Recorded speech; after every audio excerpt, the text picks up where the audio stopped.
Kami dari kelompok 9 akan mempresentasikan tentang divide and conquer, knapsack, dan minimum spanning tree pada mata kuliah algoritma dan pemrograman 2. Sebelumnya, perkenalkan, saya Dina Lulul Karima dengan NIM akhir 1009 dan teman saya ada Riki Olajuwon Santoso dengan NIM 1019 dan Almastefa Zahran Dinastian dengan NIM akhir 1058. Nah, di sini untuk divide and conquer itu adalah teknik untuk memecahkan suatu permasalahan yang kompleks dengan cara membagi menjadi submasalah-masalah yang lebih kecil gitu. Nah, di sini di divide and conquer itu dibagi menjadi 3 bagian. Ada divide, ada conquer, dan combine. Untuk divide sendiri itu tuh nanti permasalahannya akan dipisah menjadi lebih kecil gitu. Terus untuk conquer ini itu penyelesaiannya akan masalah tadi itu akan diselesaikan secara langsung jika masalahnya itu udah cukup kecil gitu loh. Nah, kalau semisal masalah ini tadi udah dibagi tapi masih besar, itu akan dilakukan rekursif dan menerapkan kembali divide and conquer. Maksudnya itu divide, conquer, combine gitu. Pada sub masalah yang udah lumayan lumayan agak besar gitu. Terus yang ketiga itu ada combine. Nah, di combine ini setelah tadi udah diselesaikan, eh, nah nanti submasalahnya itu akan digabungkan dari awal gitu. Nah, seperti pada contoh di sini ada list 3, 2, 4, 1. Di sini kita akan mengurutkan list dari yang paling kecil. Nah, yang pertama harus dilakukan kan di divide, dibagi dulu masalahnya menjadi masalah kecil. Di sini ada empat apa, 4 isi list kan, dibagi menjadi 2, ada 3 sama 2 dan 4 sama 1. Nah, lalu di selanjutnya itu harus di conquer. Nah, setelah itu di apa? Dilakukan diselesaikan. Nah, ini kan harus diurutkan. Nah, ini kan udah 3 sama 2. 3 nanti itu dibagi sama 2, dibandingkan. 3 sama 2 besar mana nih? Oh, besar 3. Berarti 3-nya digeser gitu. Terus yang 4 sama 1 dibagi jadi 2. Terus karena dibandingkan nih, 4 sama 1 ini lebih besar yang mana? Nah, ternyata lebih besar yang 4. Akhirnya 4-nya digeser gitu. Jadi nanti urutannya menjadi 2, 3, terus 1, 4. Terus ini kan sudah nih. Nah, lalu dikombinasikan. Seperti tadi, nanti di sini 2 sama 1 dibandingkan. Lebih kecil yang mana nih, gitu. Ternyata lebih kecil 1. Berarti nanti apa 1 ini ditaruh di depan, gitu. Terus 2-nya di belakangnya. Selanjutnya kayak gitu, 3 sama 4 lebih besar yang mana? Ternyata lebih besar 4. Jadi udah langsung taruh di sini gitu. Di prosedur kerja ini nanti terdapat 2 percobaan. Percobaan pertama yaitu terdapat array A yang berukuran n elemen dan sudah berisi nilai integer dalam keadaan tidak terurut. Carilah nilai maksimum di dalam array tersebut.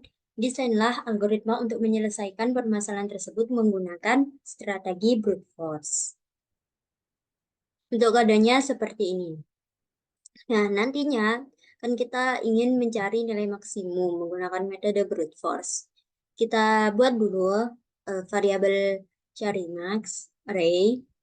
Lalu kita buat lagi sebuah variabel max value float main tak terhingga untuk mencari max paling max paling tinggi dan min yang paling bawah gitu loh.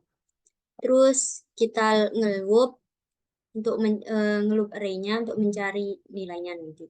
Nah, lalu di loop for num in array jika num lebih besar max value, maka max value sama dengan num di return max value. Maksudnya itu Nantinya jika total saat ini tuh lebih besar daripada max value akan nge-return max value gitu.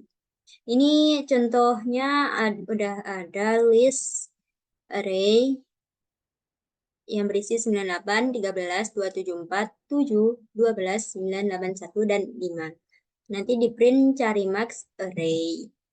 Hasilnya nanti 981 begitu. Nah, di percobaan kedua ini terdapat array A yang berukuran n elemen dan sudah berisi nilai integer dalam keadaan tidak terurut. Carilah jumlah seluruh elemen di dalam array tersebut dan desainlah algoritma untuk menyelesaikan permasalahan tersebut menggunakan strategi brute force.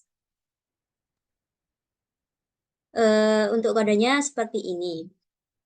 Kita buat dulu def jumlah seluruh elemen A.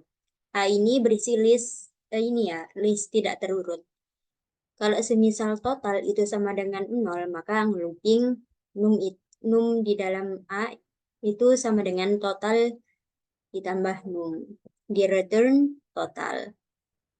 A-nya itu berisi 4, 2, 5, 1, 3. Hasilnya itu nanti itu kita buat lagi variabel yang namanya hasil. Berisi jumlah seluruh elemen A. Berisi fungsi ini. Lalu nanti di print jumlah seluruh elemen di dalam array adalah hasil. Nah, jumlah seluruh elemen di dalam array adalah 15. Nah, di hasil dan analisis data itu terdapat dua percobaan. Yang pertama, percobaan satu yaitu terdapat sebuah array A yang berukuran n elemen dan sudah berisi nilai integer dalam keadaan tidak terurut. Carilah nilai maksimum di dalam array tersebut. Desainlah algoritma untuk menyelesaikan permasalahan tersebut menggunakan strategi divide and conquer. Nah, jawaban dari kodenya yaitu yang pertama kan itu ada sebuah array yang berisi nilai integer. Nah, di sini terdapat sebuah array yang udah berisi nilai integer ada 98, 13, 274, 7, 12, 981, dan 5. Di sini kan kita diminta untuk mencari bilangan maksimal. Ada bilangan paling terbesar lah. Nah, di sini kita buat dulu fungsi cari max, cari terbesar array. Lalu jika len array, kita buat sebuah variabel yang berisi ngehitung array-nya itu. Lalu jika len array itu lebih lebih kecil daripada 2, maka di return array. Lalu jika jika tidak lebih dari 2, maka kita akan bagi jadi 3. Ada tengah, ada kiri, ada kanan. Untuk tengahnya ini len array-nya dibagi 2 itu. Terus untuk kiri itu array-nya itu di sebelah 0 tengah gitu. Maksudnya itu di sebelah kirinya tengah gitu kan. Terus yang kanan itu array-nya itu tengah terus len array. Maksudnya tuh ini buat yang kanan, ini yang buat kiri dan tengah gitu. Lalu di return max untuk mencari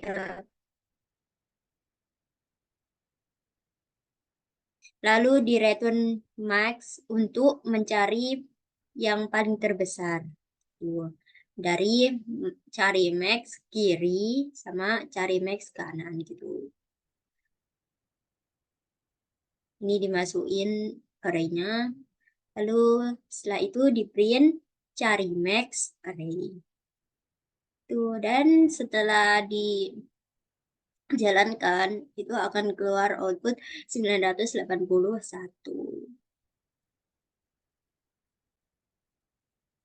Nah, di percobaan kedua ini itu terdapat sebuah array A yang berukuran n elemen dan sudah berisi nilai integer dalam keadaan tidak terurut.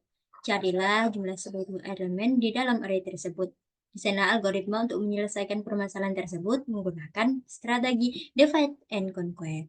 Pada percobaan dua ini, kita kan diminta untuk membuat menjumlahkan seluruh yang ada di array. Nah, di sini sudah ada array. arraynya berisi 4, 2, 5, 1, 3. Kan tidak terurut kan tadi sudah diminta untuk tidak terurut gitu kan. Nah, selanjutnya kita buat fungsi ini. Fungsi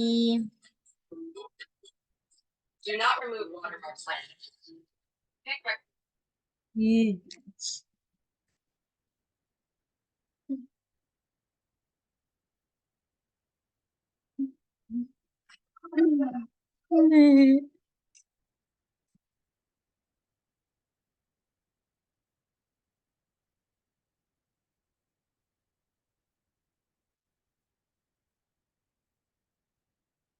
Pada kali ini di percobaan 2 kita kan diminta untuk menjumlahkan sebuah array yang tidak terurut. Di sini sudah ada array yang tidak terurut yaitu 4, 2, 5, 1, 3. Kita buat dulu sebuah fungsi jumlah array. Nah, di sini ada 3 parameter, ada parameter A, kiri, dan parameter kanan. Tuh, A itu parameter yang berisi list tidak terurut tadi. Lalu, selanjutnya di fungsi jumlah array itu jika kiri itu sama dengan kanan, maka direturn A kiri. Nah, terus untuk tengahnya itu dari kiri ditambah kanan dibagi 2. Lalu kalau mau tahu jumlah kiri itu nanti jumlah array A kiri tengah gitu. Terus kalau mau tahu yang jumlah kanan itu jumlah array A tengah, tengahnya ditambah 1, terus kanan di return jumlah kiri tambah jumlah kanan. Tambah lagi jumlah seluruh elemen A. Nah, jika N sama dengan len A, enggak usah dikasih. N itu sama dengan len A. Kita, dihitung, variabelnya dihitung gitu. Dan jika N itu sama dengan 0, maka direturn 0. Lalu, jika tidak, berarti direturn jumlah array, ini jumlah array, A, 0, N-nya di main 1, gitu. Terus dimasukkan ke variabel hasil. Hasil sama dengan jumlah seluruh elemen A. Di print jumlah seluruh elemen di dalam array adalah hasil dari sini. Nah, eh, dari semua dari list tadi, list A itu kalau di total apa biasa itu jumlahnya itu ada 15. Nah, setelah dijalankan itu eh, ternyata jumlah seluruh elemen di dalam array adalah 15. Berarti sudah benar. Dari prosedur kerja dan hasil dan analisis dapat disimpulkan kalau divide and conquer adalah teknik pemecahan masalah yang kompleks dengan cara membagi masalah menjadi sub-masalah yang lebih kecil dan lebih mudah untuk diselesaikan. Tekniknya itu dibagi menjadi 3 langkah. Yang pertama ada divide, yang kedua ada conquer, dan yang ketiga ada combine. Nah, teknik divide and conquer itu memanfaatkan prinsip rekursif dan pemecahan masalah bertahap untuk mencapai solusi yang efisien dan terstruktur. Divide and conquer itu hampir sama dengan metode brute force sebenarnya. Nah, sama-sama dapat mencari nilai yang besar. Akan tetapi, bedanya di brute force langsung mencari permasalahan, sedangkan di divide and conquer itu masih dibagi menjadi 3 bagian utama gitu.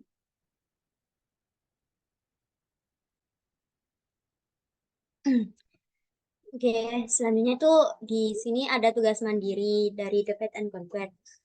Di tugas pertama itu kita diminta untuk membuat sebuah algoritma nanti bisa menginputkan berapa ukuran eh, list yang kita mau. Lalu nanti bisa mengisi list apa aja sih yang akan dimasukkan ke sana gitu.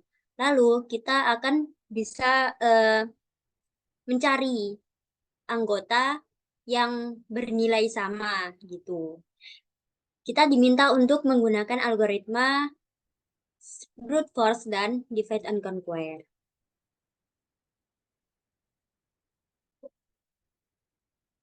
Nah, kita kan tadi sudah diminta untuk membuatkan algoritma secara brute force dan divide and conquer kan. Kita buat dulu yang algoritma brute force. Nah, di sini tuh kita buat fungsi brute force con. Nah, di sini ada parameter A dan K. Ini nanti akan berisi apa? List itu kan. List semua isinya itu. Terus nanti buat variabel con kalau semisal 0. Nah, for value in A, jika value itu sama dengan K, maka con-nya itu ditambah 1. Lalu di return con. Untuk N itu integer, nanti N ini untuk masukkan ukuran listnya. Jadi nanti tuh kita akan diminta untuk masukkan sebuah ukuran list, misal berapa lah gitu. Terus A ini untuk masukkan elemen-elemen dalam ini list tadi gitu.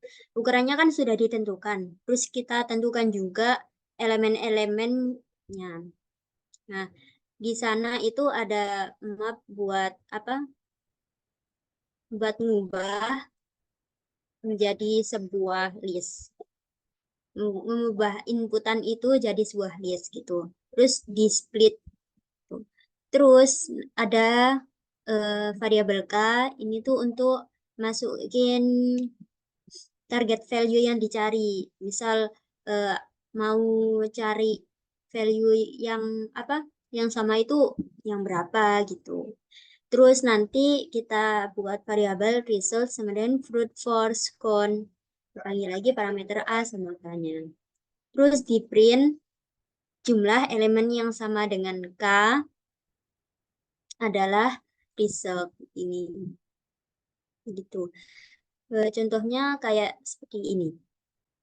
Nah, di sini kan apa? Kita masukkan dulu nih. Ukuran listnya mau ukuran berapa? Misal 10. Nah, terus kita masukkan dulu elemen-elemen yang ada di dalam listnya itu berapa aja. Elemennya tidak terurut. Ini 2, 3, 1. Anggaplah tidak terurut ya. Ini kan ada 2, 2 dan 3 dan 1. Enggak urutan. Lalu kita masukkan target. Aku mau ini cari angka 2. Itu ada berapa? Nah, jumlah elemen yang sama dengan 2 adalah 3. Karena di sini memang ada 3 angka 2. Gitu. Di soal satu tadi kita kan diminta untuk ini ya, membuat algoritma brute force dan divide and conquer. Nah, sekarang kita akan menjelaskan tentang algoritma divide and conquer-nya. Kita buat dulu fungsi divide and conquer con, lalu kita kasih parameter A dan K. Terus nanti ditambah, kita buat lagi fungsi con in range, terus kita kasih parameter A, start, dan N. Start ini untuk yang arah yang kanan dan N itu untuk yang kiri. Lalu jika start itu sama dengan N, maka di return 1. Lalu jika A, start sama dengan K, maka else-nya 0. Untuk nilai tengahnya itu tuh start ditambah N dibagi 2. Untuk left con, untuk penghitungan yang kiri, itu nanti con in range tadi A, start, plus sama mid. Tapi untuk yang right con, untuk yang kanan itu adalah con in range A, mid ditambah 1, N. Lalu di return left con plus right con. Di return lagi con in range A 0, len A min 1. Maksudnya ini tuh kalau semisal nggak memenuhi ya. Untuk N-nya itu ada integer input masukkan ukuran list. Jadi N ini tuh isinya berapa yang mau eh, berapa nilai list yang kita inginkan gitu. Untuk yang A itu berisi elemen-elemen dalam list. Kita pakai map untuk mengubah yang diinputkan itu menjadi sebuah list gitu. Lalu kita split. Jadinya ada K. K ini tuh untuk mencari value yang kita inginkan gitu. Lalu kita buat lagi sebuah variabel result divide and conquer count as K. Kita panggil ini. Lalu kita print jumlah elemen yang sama dengan K adalah result. Seperti contoh, oke, di sini kita ingin cari ukuran list 20. Lalu kita masukkan elemen-elemen listnya. Listnya kan tidak terurut. Ini kan tidak terurut. Kita masukin 5, 5, 3, 3, 1, 2, 1. Pokok totalnya ini tuh semua 20. Sesuai dengan yang kita masukkan tadi. Kalau tidak begitu, akan muncul error. Nah, lalu kita masukkan target value yang kita cari. Kita mau cari 5 nih. Nah, lalu setelah dieksekusi, jumlah elemen yang sama dengan 5 adalah ada 2 gitu. Ada 2 elemen yang sama. Begitu. Di tugas mandiri 2, itu kita diminta untuk mencari bilangan terbesar dari sebuah list bilangan. Kita lakukan perbandingan bilangan terbesar list 1 n-1 dengan list n untuk mendapat nilai bilangan terbesar dari list 1 n-1. Nah, nanti kita juga kita lakukan dengan cara rekursif. Kita akan diminta untuk memeriksa apakah itu memiliki base case, recursive case, dan apakah itu menerapkan recursive case secara berkali-kali menuju base case. Lalu kita desain atau implementasikan cari terbesar list untuk mencari bilangan terbesar list. Lalu buatlah pohon rekursif untuk menggambarkan eksekusi cari terbesar list dengan list 1, 2, 3, 4, 5, 1. Dan jelaskan tahapan eksekusi cari terbesar list dengan list 1, 2, 3, 4, 5, 1. Di tugas 2 ini kita diminta untuk membuat cari terbesar list dalam rekursif kan. Mana yang base case sama cari mana yang base case, mana yang recursive case gitu kan. Lalu kita buat dulu nih fungsi cari terbesar list. Lalu kita ke base case-nya dulu nih. Jika len listi itu sama dengan 1, maka di return listi 0. Base case ini semisal variabelnya itu cuma 1 gitu loh. Lalu jika salah maka ada variabel submax itu cari terbesar listi min 1 gitu. Lalu di return submax jika submax lebih besar dari listi min 1 maka else-nya yaitu listi min 1. Kita buat juga variabel masuk untuk menginputkan angka yang akan dipakai di list. Lalu kita buat juga variabel listi. Ini tuh untuk mengubah inputan menjadi sebuah list dan di split. Lalu setelah itu kita print bilangan terbesar dalam list adalah cari terbesar listi. Jadi di sini tuh udah ada base case, ini base case dan ini merupakan recursive case gitu. Nah, untuk pohon rekursifnya sendiri itu kan tadi ada angka list 1, 2, 3, 4, 5, 1. Berarti kan ada 6 panjang list. Nanti listnya itu dibandingkan dari awal nih. 1 dan 2 dibandingkan. Lebih besar yang mana? Lebih besar 2 ternyata. Berarti tinggal 2, 3, 4, 5, 1. Satunya ini tidak dipakai gitu. Terus dibandingkan lagi 2 sama 3 itu lebih besar yang mana? Ternyata lebih besar 3. Jadi 3, 4, 5, 1. Lalu dibandingkan lagi 3 dan 4. Ternyata lebih besar 4. Jadi tinggal 4, 5, 1. Dibandingkan lagi 4 dan 5. Lebih besar yang mana? Ternyata lebih besar yang 5. Jadi yang dipakai adalah 5 dan 1. Lalu dibandingkan lagi 5 dan 1. Lebih besar yang mana? Ternyata lebih besar 5. Nanti hasilnya adalah 5. Itu adalah nilai terbesar. Nah, di sini outputnya yaitu, ini kan kita diminta untuk masukkan angka yang dibesarkan oleh spasi. Kita masukkan 1, 2, 3, 4, 5, 1. Dan outputnya adalah bilangan terbesar dalam list adalah 5. Selanjutnya itu knapsack problem. Yang pertama terdapat penjelasan, kedua percobaan, ketiga hasil dan analisis data, keempat kesimpulan, dan yang terakhir adalah tugas mandiri. Knapsack problem. Masalah knapsack atau ransel adalah sebuah masalah optimasi yang sering ditemui dalam ilmu komputer dan matematika.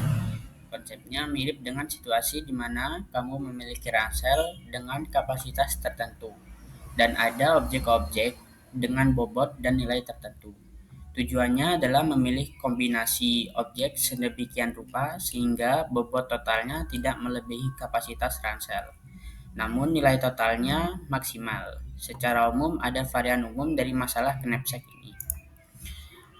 Varian umumnya terdapat dua, yaitu yang pertama knapsack 0/1, yaitu setiap objek hanya bisa diambil sekali atau tidak sama sekali, dalam kurung 1 atau 0. Mirip dengan memilih barang-barang yang tidak dapat dipotong. Yang kedua yaitu unbounded knapsack, yaitu objek-objek dapat diambil berkali-kali atau tidak diambil sama sekali, sehingga tidak ada batasan dalam pengambilan, yaitu percobaan, hasil dan analisis data. Perintahnya yang pertama, screenshot luaran dari percobaan knapsack 0/1 dan unbounded knapsack yang dilakukan. Yang kedua, analisis setiap baris program dan jelaskan alur algoritma yang dijalankan, serta perubahan nilai pada masing-masing variabel. Yang ketiga, buatlah diagram alur dari masing-masing percobaan. Yang keempat, bandingkan strategi knapsack 0/1 dan unbounded knapsack. Oke, selanjutnya yaitu percobaan pertama, eh, percobaan knapsack 01. Di sini yang pertama itu memanggil fungsi knapsack 01, lalu terdapat parameter items dan capacity. Items ini untuk daftar barang dan capacity yaitu kapasitas. Lalu N itu jumlah total barang dan DP matrix sebagai matriks dua dimensi untuk menyimpan nilai maksimal, dan matriks include item sebagai metrik dua dimensi untuk menyimpan daftar barang yang dipilih. Lalu terdapat I untuk indeks barang mulai dari 0 hingga N, dan W kapasitas knapsack saat ini yaitu mulai dari 0. Jika item sama dengan 0 atau atau kapasitas sama dengan 0, maka nilai adalah 0. Maka nilai yang dihasilkan adalah 0. Lalu jika berat barang tidak melebihi kapasitas, ya lalu periksa apakah nambah barang ini meningkatkan nilai. Jika menambah barang meningkatkan nilai, maka matriks DP diperbarui dengan nilai barang ditambah nilai optimal dari sisa kapasitas setelah memasukkan barang ini. Lalu include item diperbarui dengan menambahkan nama barang ke daftar barang yang dipilih untuk mencapai nilai optimal tersebut. Jika tidak, maka nilai dan daftar barang yang dipilih sebelumnya dipertahankan. Sama, jika kondisi barang tidak dimasukkan ke knapsack, maka kapasitas jika kapasitas tidak cukup untuk menyimpan barang, maka nilai dan daftar barang dipertahankan. Sini return untuk mengembalikan nilai maksimal dan daftar barang yang dipilih untuk mencapai nilai tersebut. Lalu penggunaan fungsinya, terdapat items dan didefinisikan seperti bawah, yaitu daftar barang dan nilai berat barang dari masing-masing. Lalu tentukan kapasitas total yang tersedia, kapasitasnya itu 10. Lalu di sini memanggil fungsi knapsack untuk mendapatkan nilai maksimal barang yang dipilih. Lalu jika sudah, di print nilai maksimal dari pilihan barang, yaitu ke bawah item, sehingga menghasilkan output seperti berikut. Nilai yang dihasilkan maksimal dari pemilihan barang 13, lalu barang yang dipilih yaitu item A, item B, dan item D. Yang selanjutnya yaitu percobaan unbounded knapsack. Di sini diberikan input memanggil fungsi unbounded knapsack, lalu terdapat parameter items dan capacity, lalu terdapat n yaitu jumlah total barang, dan dp untuk menyimpan nilai maksimal yang bisa didapatkan dengan kapasitas tertentu, dan include item untuk menyimpan daftar barang yang dipilih untuk mencapai nilai maksimal pada setiap kapasitas. Dan selanjutnya itu terdapat loop di mana W ini kapasitas knapsack yang dimulai dari 0 sampai capacity, dan I untuk indeks barang mulai dari 0 hingga N. Ya. Lalu jika items tidak melebihi kapasitas saat ini, maka diperiksa apakah menambahkan barang ke knapsack ini menghasilkan nilai lebih tinggi daripada nilai saat ini untuk kapasitas. Lalu jika menambahkan barang ke satu meningkatkan nilai, maka DP diperbarui dengan nilai barang ke I ditambah nilai optimal dari sisa kapasitas setelah memasukkan barang, dan include item diperbarui dengan menambahkan nama barang ke daftar barang yang dipilih untuk mencapai nilai optimal. Lalu terdapat return untuk mengembalikan nilai maksimal dan daftar barang yang dipilih untuk mencapai nilai tersebut pada kapasitas maksimal. Lalu di sini untuk penggunaan fungsinya itu terdapat items, di mana terdapat nama item 1, 2, 3, 4, dan value-nya serta beratnya. Untuk kapasitas totalnya yang tersedia 30, dan langsung bawahnya untuk value, lalu memanggil fungsi unbounded knapsack untuk mendapatkan nilai maksimal dari barang yang dipilih, lalu dicetak sehingga menghasilkan output sebagai berikut. Nilai maksimal dari knapsack tanpa batasan terdapat 120, lalu barang yang dipilih item 2, dan item 2. Oke, yang selanjutnya yaitu diagram alur knapsack 01. Dimulai dari start untuk memulai algoritma, lalu terdapat inisialisasi DP dan input item, matriks terdapat matriks DP dan matriks input item, lalu perulangan atau loop for i in range, lalu ke perulangan for w in range, dan jika i sama dengan 0 atau w sama dengan 0, jika benar, jika i itu sama dengan 0, maka langsung menuju ke DP. DP sama dengan 0 sehingga langsung ke nilai maksimum adalah DP dan langsung ke daftar barang yang dipilih adalah include item dan langsung ke N. Tapi jika I tidak sama dengan 0, maka menuju ke jika berat barang I-1 lebih kecil dari W, jika ya maka menuju ke kanan, yaitu jika nilai barang I dan seterusnya.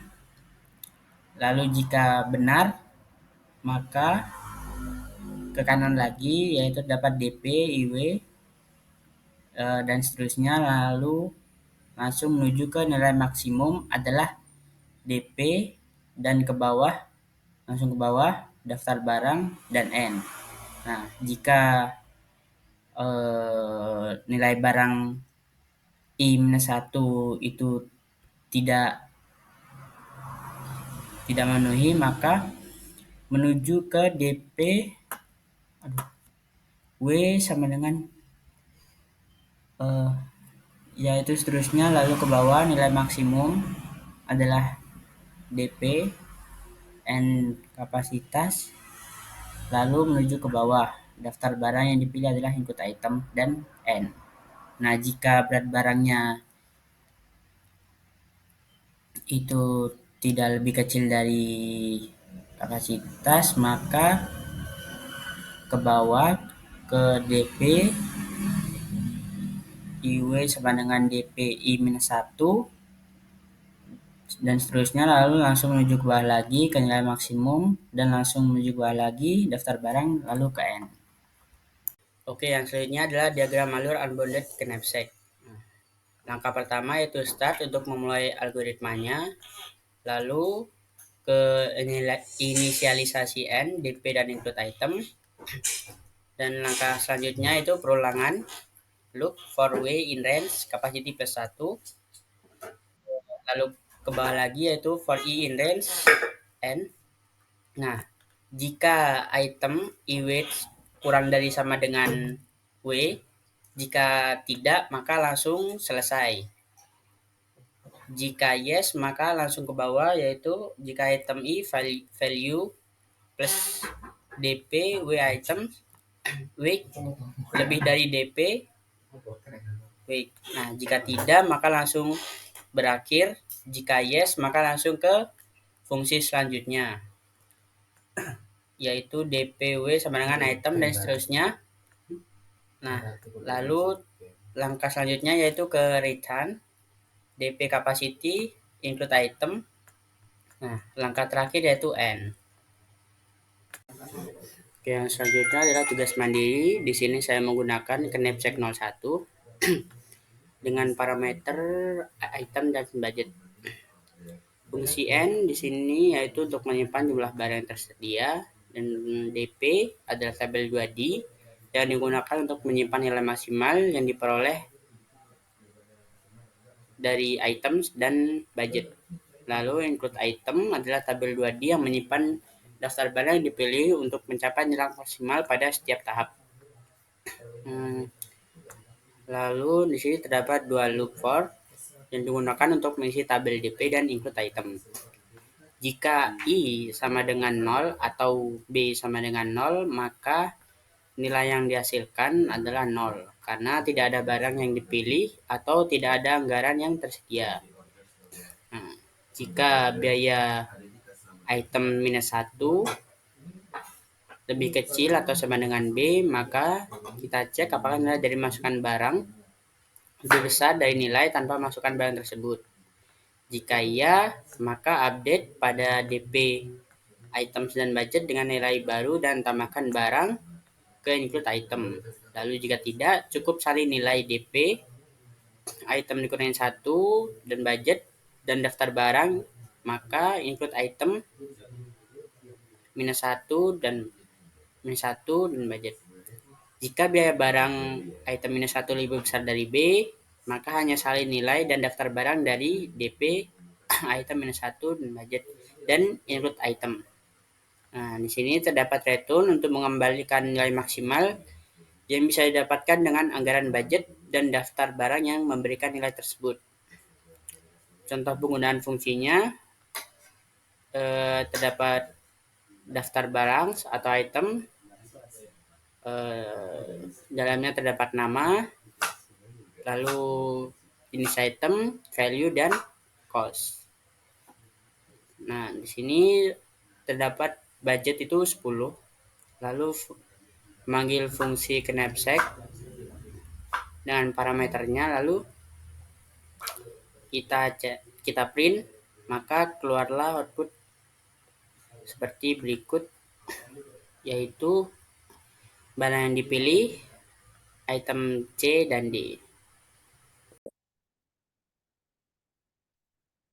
Selanjutnya adalah minimum spanning tree. Minimum spanning tree itu adalah konsep dalam teori graf yang merujuk pada pohon rentang atau spanning tree dalam sebuah graf berbobot di mana total bobot dari semua sisi dalam pohon tersebut adalah yang paling kecil dibandingkan dengan pohon bentang lainnya. Dan di sini atau di minimum spanning tree itu ada dua algoritma. Yang pertama algoritma Kruskal dan algoritma Prim, di mana algoritma Kruskal ini lebih berfokus pada sisi dan sangat efisien ketika graf itu memiliki banyak sisi. Dan untuk algoritma Prim ini lebih berfokus pada titik dan lebih efisien pada graf dengan banyak simpul dan sisi yang lebih sedikit. Kemudian di sini ada percobaan pertama di mana kita diminta membuat sebuah program dengan ketentuan yang pertama program mampu menggenerate angka-angka secara random yang selanjutnya digunakan sebagai koordinat batas teks yang akan disimpan ke dalam suatu variabel bertipe list atau array. Dan yang kedua, program menampilkan koleksi vektor tersebut ke dalam suatu GUI sederhana yang menerapkan elemen canvas dapat menggunakan modul delimiter pada Python. Yang ketiga, program mengolah data koleksi vektor tersebut untuk menghasilkan SH yang menghubungkan suatu vertex dengan yang lainnya tanpa membentuk siklik atau loop dan S tidak saling memotong. Sebuah vertex dapat memiliki lebih dari satu edge yang terhubung ke dirinya. Program menampilkan edge-edge tersebut ke dalam kanvas yang sama seperti pada tahap 3B. Kemudian untuk solusinya yang pertama kita itu perlu mengimport Decanter SDK untuk membuat GUI dan import random untuk membuat angka-angka secara acak atau random. Kemudian kita membuat fungsi vertex random dengan parameter jumlah vertex width dan height, di mana jumlah vertex itu adalah jumlah titik yang akan dibuat dan juga width dan height ini untuk membuat lebar dan tinggi dari latar belakang yang akan kita pakai. Kemudian di sini ada variabel vertex dengan yang berisi list kosong dan juga ada perulangan for i in range jumlah vertex, dan ini untuk membentuk kayak batasan atas atau batasan minimal dan maksimal dari titik itu agar tidak terlalu dekat dengan tepian. Dengan ini kita mengatur batas tepi atas bawah dan kanan kiri itu dengan 50 sehingga tidak terlalu mepet dengan tepian. Dan ini juga akan mereturn nilai atau nilai vertex itu.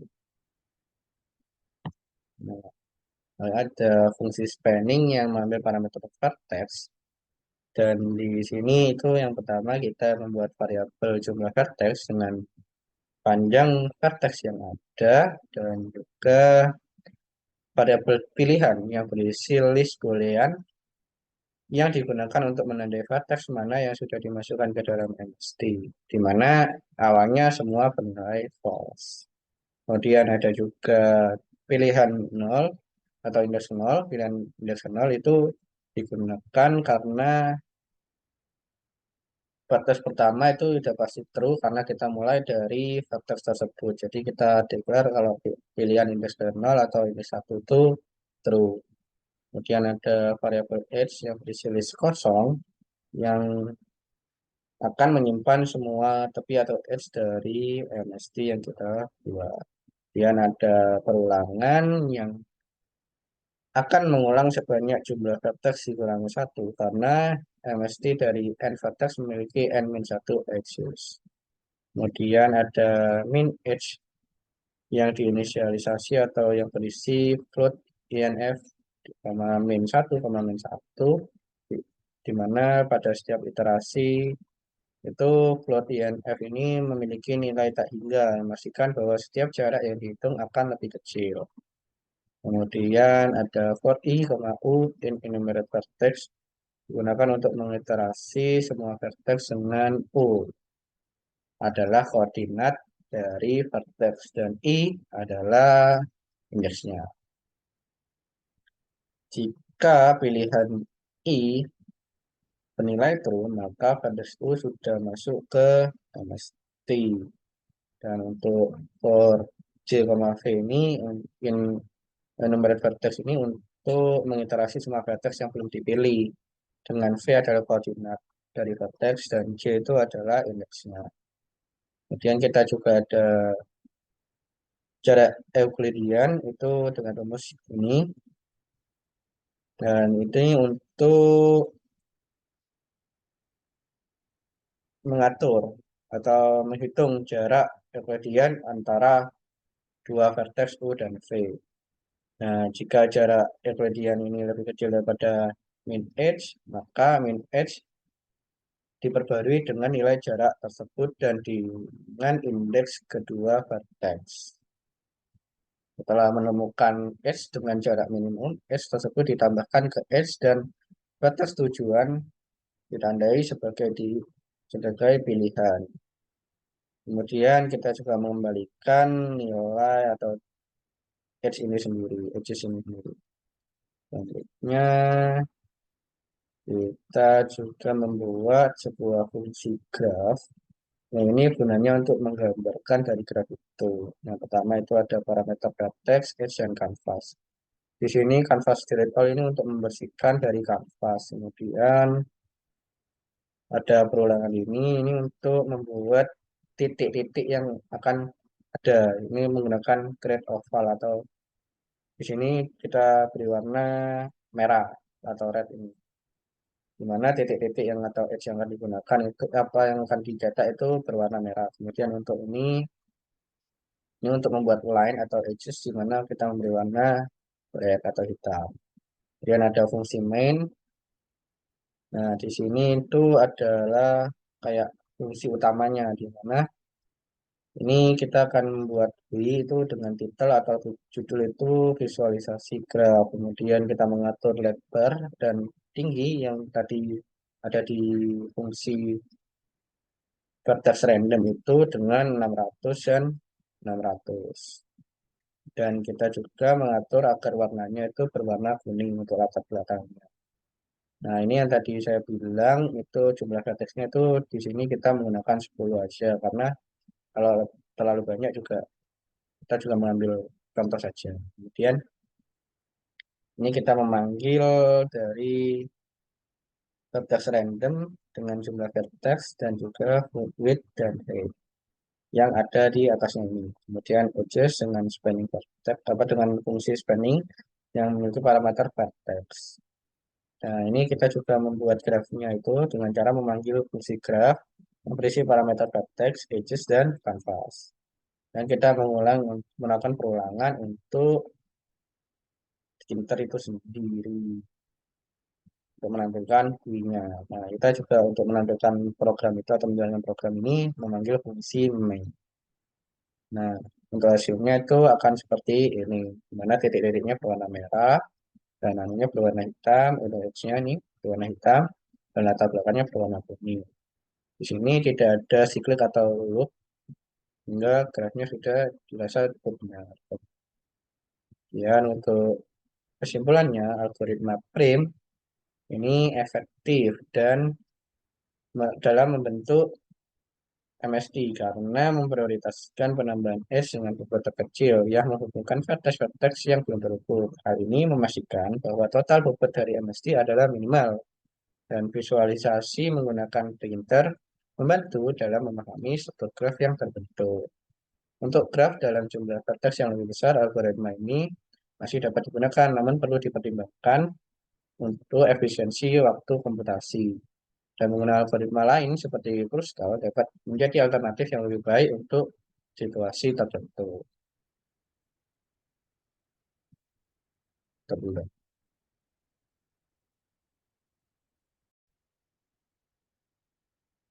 Nah, selanjutnya kita juga bisa coba kode ini di VS Code secara langsung. Mana kita tinggal run, nah maka akan muncul GUI dengan graf yang random. Nah, di sini kenapa random? Karena kan kita menggunakan generate angka random di kode kita. Nah, ini akan berubah-ubah setiap kita run. Lagi kan?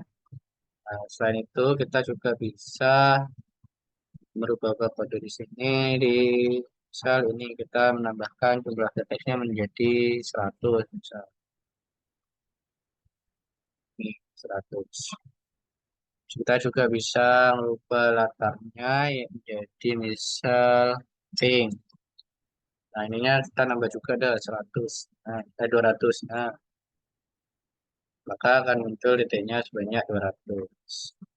Nah, tapi kan tadi kita sudah atur tuh tepiannya jadi 50. Sehingga tidak terlalu mepet ke tepian. Jadi di tengah semua. Oke, dot bang.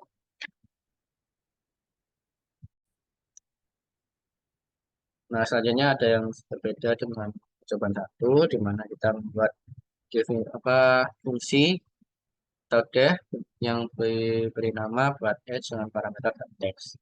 Di sini ada variabel connected vertex yang akan menyimpan vertex pertama atau vertex index 1 index nolnya, dan unconnected vertex yang akan menyimpan semua vertex kecuali index pertama.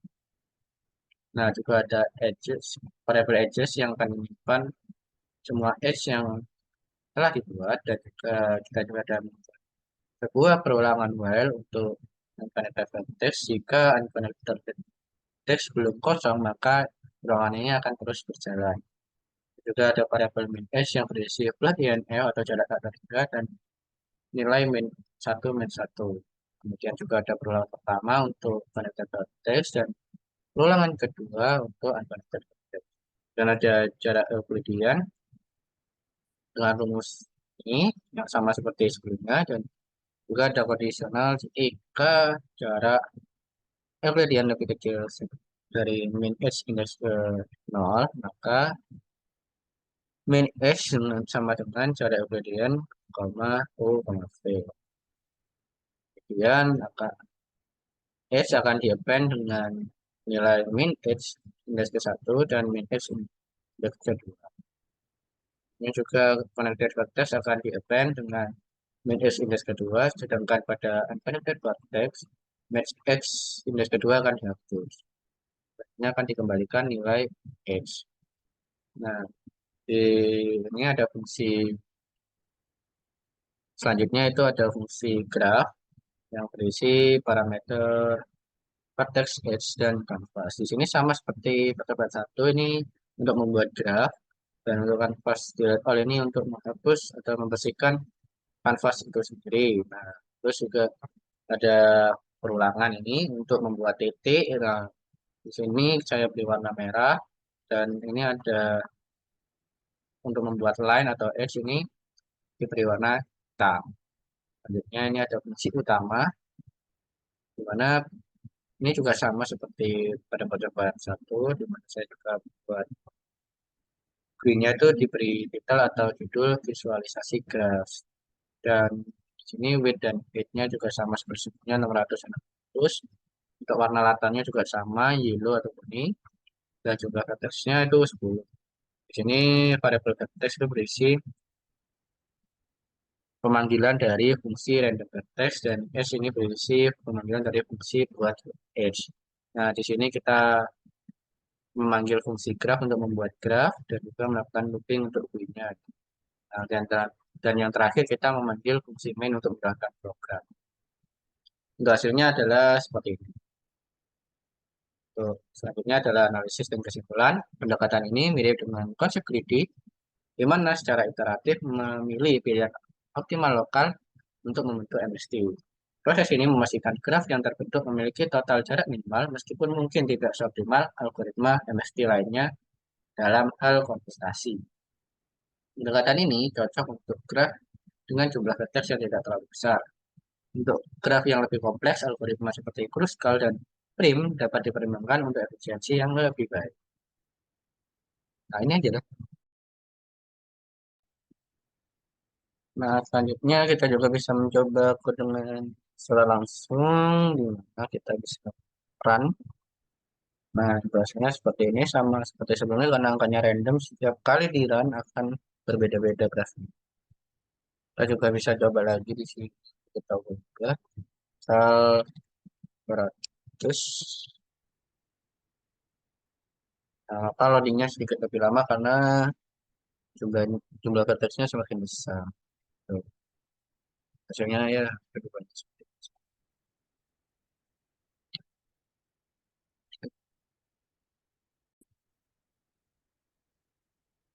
Selanjutnya adalah tugas mandiri. Di sini ada studi kasus, yaitu UNES mengelola akses internet untuk fakultas-fakultas di dalamnya. Akses internet ini bersumber dari UPPTI dan disebarkan ke semua fakultas yang ada melalui media transmisi berjenis kabel. Sebuah fakultas agar dapat mengakses internet, maka harus memiliki sambungan langsung ke UPPTI atau tersambung ke fakultas lain yang telah terhubung ke UPPTI. Untuk menyederhanakan dan meminimalkan biaya, sambungan kabel-kabel tersebut disusun dengan memakai prinsip algoritma spanning tree. Maka buatkanlah program yang mensimulasikan kondisi ini. Program tersebut dapat menerima inputan berupa lokasi UPPTI, jumlah fakultas yang ada, dan lokasi masing-masing fakultas. Kemudian, program tersebut dapat menampilkan gambaran mengenai struktur jaringan UNED pada bidang 2D yang digambar pada objek atau elemen kanvas. Selanjutnya ada fungsi main, di mana ini fungsi utama yang akan menyimpan beberapa fungsi. Yang pertama itu adalah fungsi buat jaringan, di mana fungsi ini memulai dengan mengambil input lokasi UPPTI atau titik awal dan jumlah fakultas dari elemen GUI dan juga mengambil input koordinat fakultas dari setiap entry input yang telah dibuat sebelumnya. Kemudian juga akan membuat list atau list input atau himpunan vertex yang terdiri dari titik awal UPPTI dan semua fakultas yang disimpan dalam variabel vertex dan variabel S ini akan menyimpan fungsi spanning dengan parameter vertex yang diambil dari variabel vertex. Dan juga akan memanggil fungsi graph untuk menggambarkan grafnya yang dengan parameter vertex Asian canvas dan juga ini juga akan diberikan titel untuk B-nya itu simulasi jaringan internet match dan width dan height-nya diatur menjadi 500 dan 500 dengan background berwarna kuning dan juga ini untuk mengatur dari tampilan inputan di mana dengan teks lokasi UPPTI, X, Y, dan juga jumlah fakultas. Kemudian ini adalah fungsi yang akan dipanggil ketika tombol buat inputan dipencet. Misal ini ada input koordinat fakultas. Nah, itu ketika tombol buat inputan dipencet ini. Terus ini akan menghapus entry input fakultas yang sudah ada dan membersihkan daftar input fakultas, mengambil jumlah fakultas dari entry input dan menambahkan entry input baru untuk setiap fakultas. Dan ini ada kontrol untuk tampilan buat inputan dan buat jaringan. Nah, ini buat jaringan itu memanggil fungsi yang pertama tadi yang sebelumnya. yang ini yang berjaringan. Oke. Nah, untuk menjalankan programnya kita mengambil fungsi. Nah, untuk hasilnya tuh seperti ini tampilan pinnya simulasi jaringan internet. Tampilannya seperti ini. Saya memasukkan lokasi UPPTI itu 300 dan 300, kemudian jumlah fakultasnya 5, maka akan muncul nih koordinat fakultas 1, koordinat fakultas 2 sampai yang kelima. Untuk tampilan tombolnya seperti ini, dua ini. Nah, untuk analisis dan kesimpulannya, itu algoritma Kruskal ini efektif dalam membentuk minimum spanning tree dengan cara mengurutkan semua edge dan menambahkan satu persatu dari ke edge sambil memastikan tidak ada siklus yang terbentuk. Visualisasi menggunakan Tinder memberikan gambaran yang jelas tentang bagaimana setiap fakultas terhubung ke UPPTI atau melalui fakultas lain. Dalam implementasinya di dunia nyata, algoritma Kruskal sangat cocok untuk merancang jaringan dengan biaya minimal. Namun, penting untuk memperhatikan faktor lain seperti redundansi dan toleransi kesalahan yang belum dibahas dalam konsep dasar MST. Nah, terima kasih atas perhatiannya. Dah, record. Nah, kita juga bisa mencoba langsung kode dari tugas materi itu. Yang pertama tinggal kita run, terus kita bisa memasukkan lokasi UPPTI, misal 300, terus untuk jumlah fakultasnya ini misal 5 saja. Terus tinggal pencet buat inputan, akan muncul beberapa inputan untuk diisi koordinat, di mana ada koordinat fakultas satu hingga koordinat fakultas kelima.